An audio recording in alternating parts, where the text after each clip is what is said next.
Hello Philippines! Hello world! Ako si Tito Alvin, ang pilyong podcaster ng Pasig. Welcome to Pinoy Big Bro... Wait, mali! Welcome to Pretty Petty the Podcast.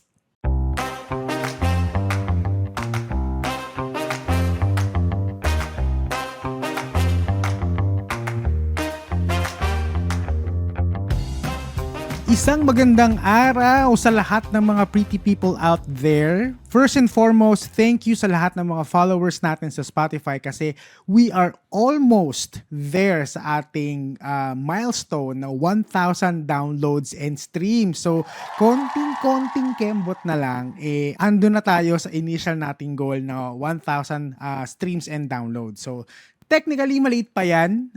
Mababa pa yung number na yan kung tutuusin. Pero it is just so great to see na despite being a small podcast, we were able to almost reach this milestone. So, sa totoo lang, minsan naisipan ko nang itigil to kasi parang wala namang nakikinig, di ba? Pero, well, I mean, meron naman. Pero I feel like I'm not doing it right kasi nga parang 6 months na din ako nagpo-podcast pero parang ang bagal ng progress. So, ayun, minsan gusto ko na lang itigil ang lahat ng to at mag-audition na lang sa PBB. Nako, madami tayong pag-uusapan tungkol sa PBB later. Pero going back, whenever I feel like I'm second-guessing myself if I still want to continue this, iniisip ko na lang kung bakit ko to ginagawa in the first place. I'm not gonna lie, syempre andun yung thought na gusto mo ding ma-reach yung level ng ibang podcast na madaming following or maraming followers, may mga brand deals and such, you know. Pero one of the main reasons kasi why I did this podcast is because this has been my creative outlet. You know, meron naman tayong basic knowledge when it comes to audio and video editing and meron din naman tayong mga equipment na nakatambak lang dito sa bahay. So, might as well, you know, gamitin na lang natin siya. Kesa naman nakatambak at nabubulok lang siya sa storage. So, yeah. Also, may mga sinalihan din akong podcast Facebook groups and I found out na yung ibang podcast nga dyan, years na nilang ginagawa yung pagpa-podcast and ngayon lang sila nagkaroon ng masasabi nilang major movement sa following nila and sa content nila. Ako bilang 6 months pa lang in the game, medyo baby pa kung tutuusin. So having 1,000 or almost 1,000 streams and downloads is a major win for me. Also, sa mga nagtataka kung meron bang kaperahan dito sa pagpa-podcast, ang sagot po dyan, wala. Wala po. Totoo po yan.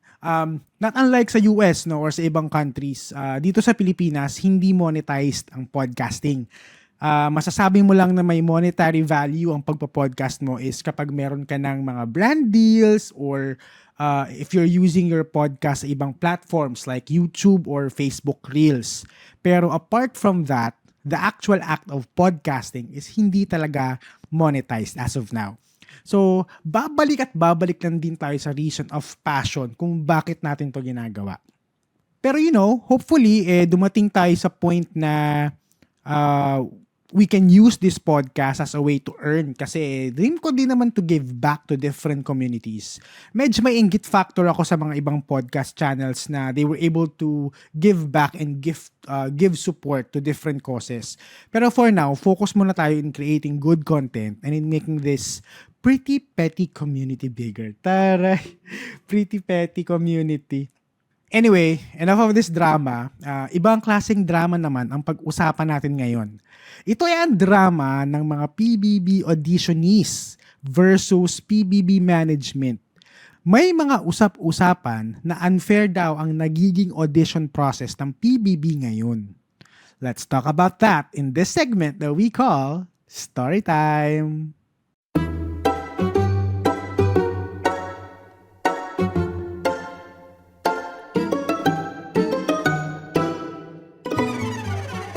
So, Eto na nga ang latest chika happenings. Charot. Recently, nag-announce na magkakaroon ng bagong season ang PBB or Pinoy Big Brother. Ang tawag nila ngayon is PBB Gen 11. So parang 11th season. So as usual, may mga audition na mangyayari in different locations to look for the next ultimate big winner. And syempre, with the caliber ng Pinoy Big Brother, napakaraming hopeful candidates ang nagpunta sa mga audition locations. Pumila sa pagkahaba-habang audition line at maghintay ng napakahabang oras para magkaroon ng chance na humarap at makapag-audition kay Direk Loren. Dream nila yan. Dream ng madami yan.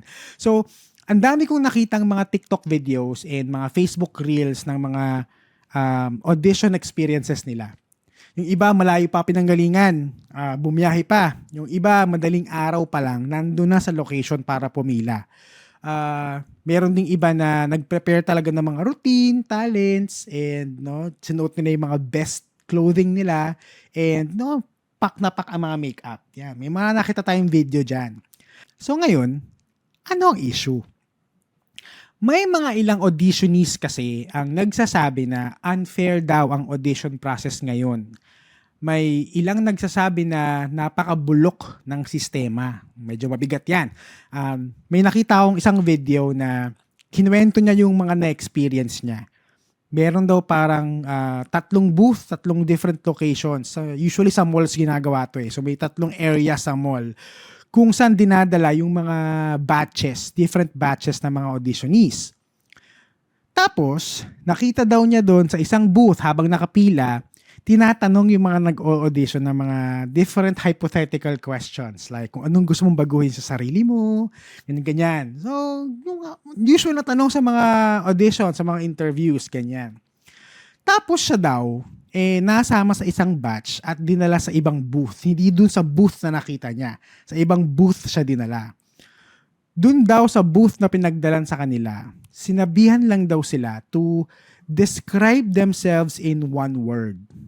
Tapos na. Finish na.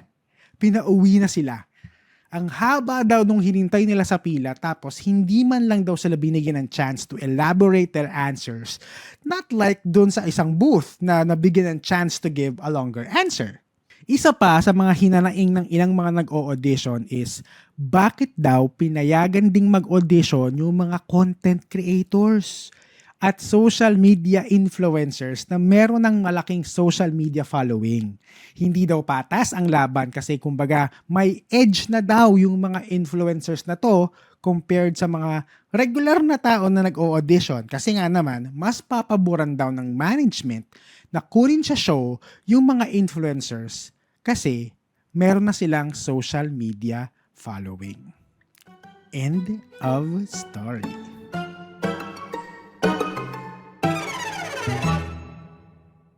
Okay, so parang dalawa yung magkaibang issue na nirereklamo ng mga nag-audition. Okay, una is yung issue na hindi standard yung audition process, and pangalawa is yung pag-allow sa mga social media influencers na mag-audition. Okay. Siguro una natin pag-usapan yung standard audition process or lack thereof. Okay, walang proseso yung hindi pare-pareho yung ginagawa sa audition. Sige, pag-usapan natin yan. Unang-una, ito opinion ko lang parang for me medyo luma na yung casting process wherein yung mga nag-audition, nagpupunta sa isang location para mag-audition. Alam ko sa mga noon sa US, ganito ginagawa. Yung mga casting call sa US, ganyan. So, kung alam nyo yung America's Next Top Model, tayo dyan, lumang-luma, America's Next Top Model. Pero kung alam nyo yung show na yon, yung mga aspiring models mag-audition to be part of this show, pupunta sila sa isang location, tapos dun sila mag-audition. Noon yun ngayon kasi iba na. Okay? Hindi lang sa America's Next Top Model kasi wala na siya. Pero yung mga current ngayon na mga show sa US, like Big Brother, parang online na yung start ng casting process. Mag-fill out ka ng online form tapos magsasubmit ka ng audition video or audition tape.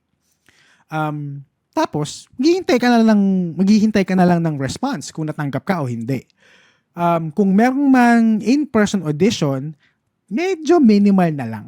Or kumbaga, nakapasa ka na sa initial process, next part na ng screening, yun yung mga in-person.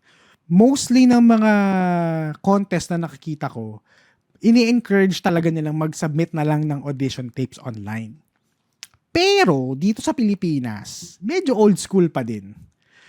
Medyo old school pa rin ang atake ng audition, which is done pa rin in person. Hindi ko alam kung bakit. For sure, meron naman silang rason kung bakit nila ginagawa yon. Pero for me, personally, medyo feeling ko obsolete na yung ganyang way. Parang dapat na siyang baguhin. Ngayon, since nga in-person pa rin ng audition, maraming tao ang nagpupunta. So, resulting in long lines and long wait time.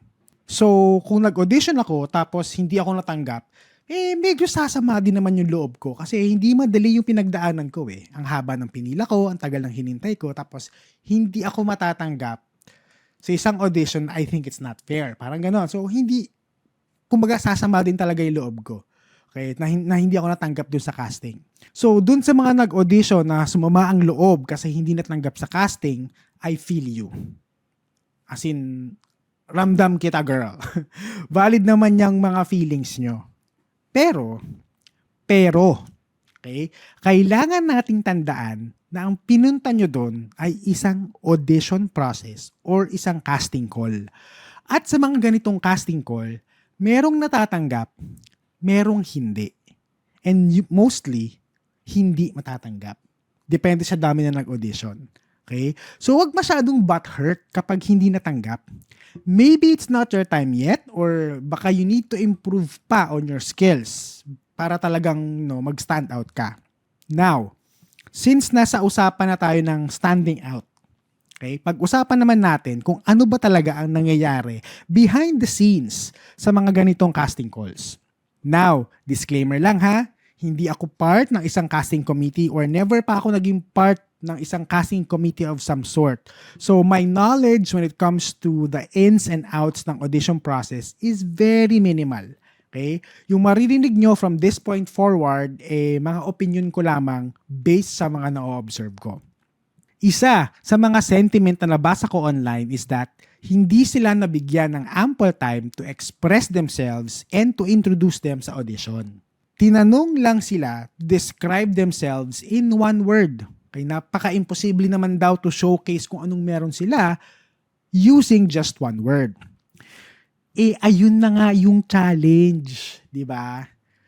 The staff of PBB is challenging you to stand out among the rest in just a short amount of time. In your case, by just mentioning one word. Okay? Given the nature of this audition, unang-una, ang dami niyong lahat. May nakita akong isang TikTok video. And yung number niya dun sa pila is pang 4,000 plus. So, ganun kadami yung nagpunta. So, imagine na lang kung ilan yung auditionees ang kailangan nilang tapusin within that day. Okay? They don't have the luxury to give each person 1 to 2 minutes of time. Okay? Diyan papasok ang tinatawag nilang star factor.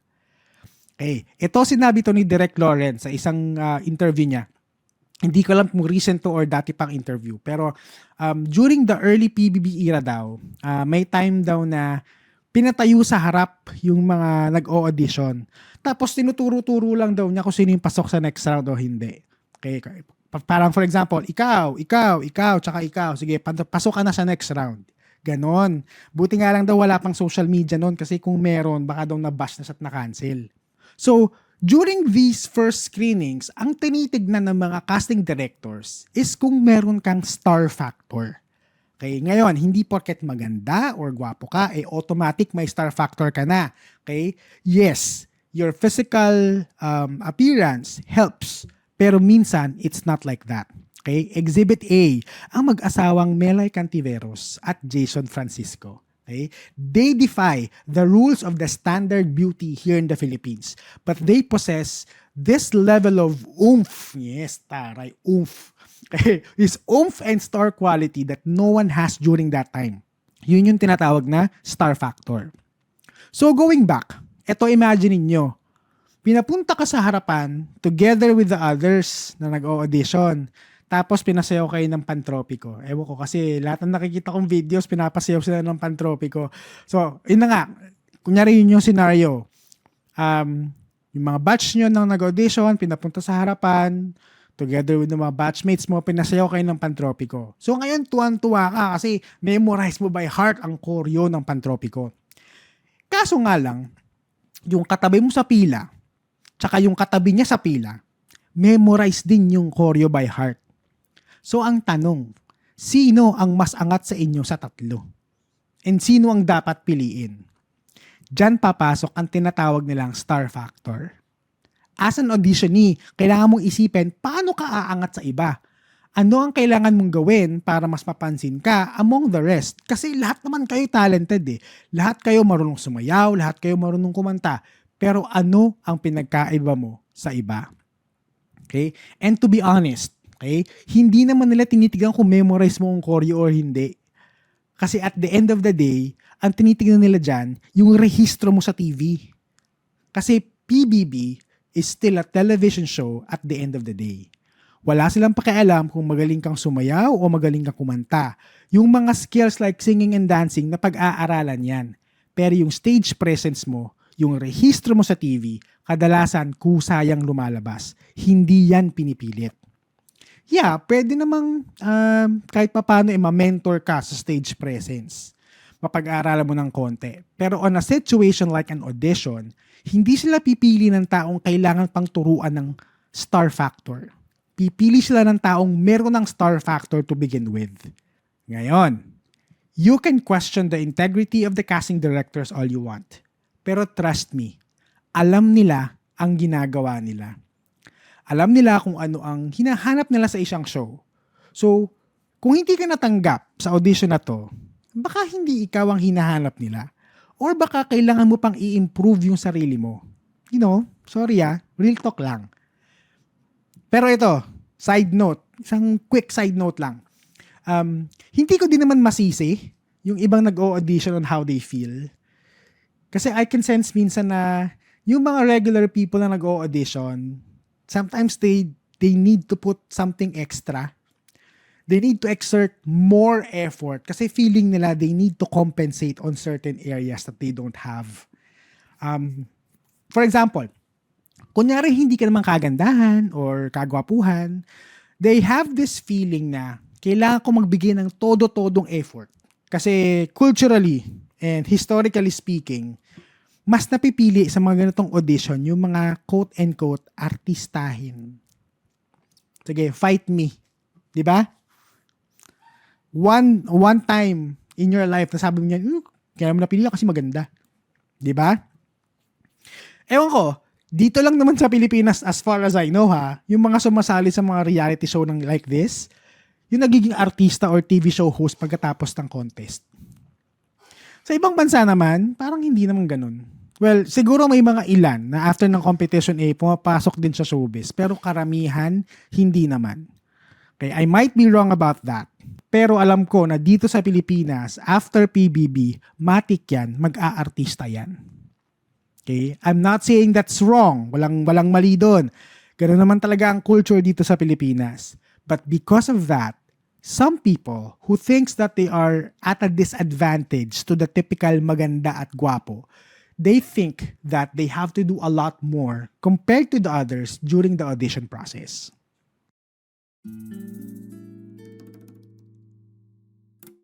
Celebrate small or big wins with your special ones. Come to Brew Brothers Cafe, located at Ascension Avenue, Lagro, Quezon City. Also available through GrabFood and Food Panda. Brew Brothers Cafe, your destination for celebration.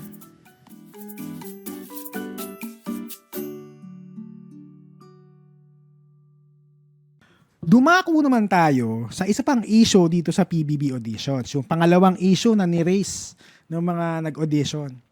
Bakit daw pinayagang mag-audition yung mga social media influencers? Okay, this is unfair daw dun sa mga walang social media following. Ang sentiment ng iba is that mas pipiliin ng management ang mga social media influencers kasi may following na sila. Well, in all fairness, valid naman ang argument. No? The argument is argumenting. Charot. um, kung titignan mo kasi, on the business side of things, PBB is still a TV show. May mga sponsors yan for sure. And their goal is to rake high viewership at mataas na TV ratings. Mas mataas na TV ratings, mas masaya yung mga sponsors kasi madami yung nakakapanood ng mga ads nila. So kung may mga influencers na sasali, automatic, yung mga followers nila, panonoorin sila sa TV, which will result to a higher TV rating, di ba? So sino ba naman ang aayaw doon, di ba? Okay, kung ako ang TV show, I would probably go that route. So, naiintindihan ko yung sentiments ng mga non-influencers na nag-audition na sinasabi nilang unfair. Unfair yung playing field kasi may advantage na yung mga social media influencers eh. Pero, okay, andun pa din ako sa idea of fairness. Let's say na they allowed these social media personalities to audition. Eh ano naman? Kaya nga sila mag-audition eh. 'Di ba? Hindi naman sinabi na, o sige, pasok na kayo. 100% pasok na kayo. It will still boil down kung meron silang star quality that the show requires. Hindi naman porket sinabi na social media star ka, it will translate the same pagdating sa TV. Okay, may mga ilang social media influencers na sanay lang pagdating sa social media kasi na-edit. Pero pagdating sa TV na live, hindi nila kaya. Iba ang dynamics ng social media at ng TV. So yes, siguro may konting bearing ang pagiging social media influencer, pero it can only help you in very little ways. Nung nagvo-vlog pa ako sa YouTube, okay, reklamo ko din yan. Hindi lang ako, madami kami. Marami kami nagre-reklamo sa YouTube. Kasi may mga ganyang kaming sentiments.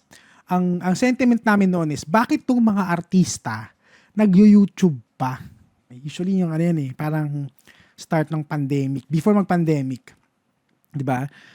May platform naman na sila 'di ba? May TV na sila Bakit kailangan pa nilang lumipat sa YouTube at agawan pa ng watch time at subscribers yung mga small-time YouTubers like us? Pero after a while, na-realize ko yung harsh truth na life's like that. Kung hindi mo kaya makipagsabayan, then maybe it is not the right thing for you. Competition will always be there. So you just have to think of creative ways on how you can get ahead of the game. So going back, kung confident ka sa sarili mo na magagawa mo yung audition mo despite having influencers in the same game, edi go. Wala kang dapat ikatakot. So, ano ang magiging verdict natin? Okay, medyo ibahin natin ng konti yung pagbibigay natin ng verdict, no? Instead of yung specific na tao or group ang bibigyan natin ng verdict, pasadahan natin yung mga behaviors ng mga taong involved, kung pretty ba or petty. Okay? So, hindi lang tayo isang verdict lang. Ang bibigyan natin ng verdict yung mga specific behaviors. Yan. Okay, game? Okay. Okay. For me, going through the audition process is a very difficult thing to do. So para dun sa mga taong naglakas ng loob at gustong subukan yung luck nila sa mga ganitong klaseng audition, pretty kayo dyan. Okay? I have never tried going through an audition myself kasi alam kong hindi yun ang strengths ko.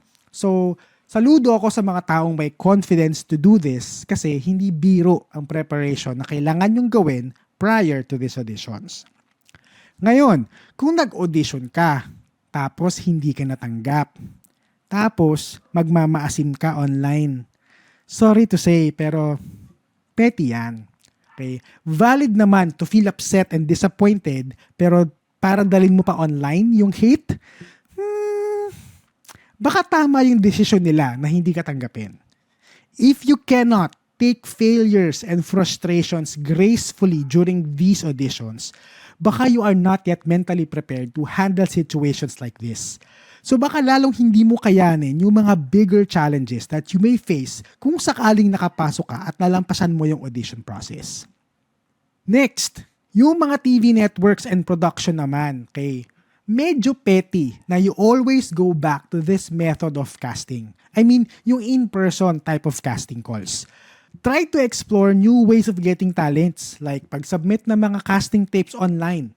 Okay, that way, mas malaki and mas malawak yung marireach yung demographics at hindi lang yung nasa major cities ng Metro Manila. And also, isipin nyo naman din yung hirap na pagdadaanan ng mga taong nag-o-audition through the conventional way. Mahaba ang pila, madaming tao. Lalo na ngayon sa sobrang init, di ba? Think of the money that you will save if the preliminary auditions will be done online. Nakatipid na kayo ng production cost, hindi pa kayo nakaabala ng madaming tao. And on that note, we will end this very controversial episode here. Again, I'm not saying that everything that I said was 100% correct. I mean, these are all my opinion based from my observations. Posible pa din naman na magkaiba tayo ng pananaw regarding this issue, and that's absolutely fine. Kung nagustuhan mo ang episode na ito, feel free to share it with your friends. Just search for Pretty Petty the Podcast in Spotify or in YouTube. Huwag na din kayong mahiya to follow our Facebook page. Diyan ko pinopost kung may mga bago tayong binagsak na episode for the week. Meron tayong mga short snippets and mga reels na mga episodes natin sa Facebook page natin. So feel free to share them all with the hashtag Pretty Petty the Podcast. If you have thoughts that you want to share, you can answer the Q&A portion and poll of the podcast in Spotify, or you can leave a comment sa YouTube at sa ating mga social media posts. Don't forget to follow our social media pages in Facebook, Instagram, and TikTok by going to the link you see at the bottom of your screens. Or just go to linktr.ee/prettypettythepodcast. If you are a brand looking for brand partnership and collaboration, please send us an email at prettypettythepodcast@gmail.com. And with that, lagi nating tatandaan to always stay pretty at wag maging petty. Bye!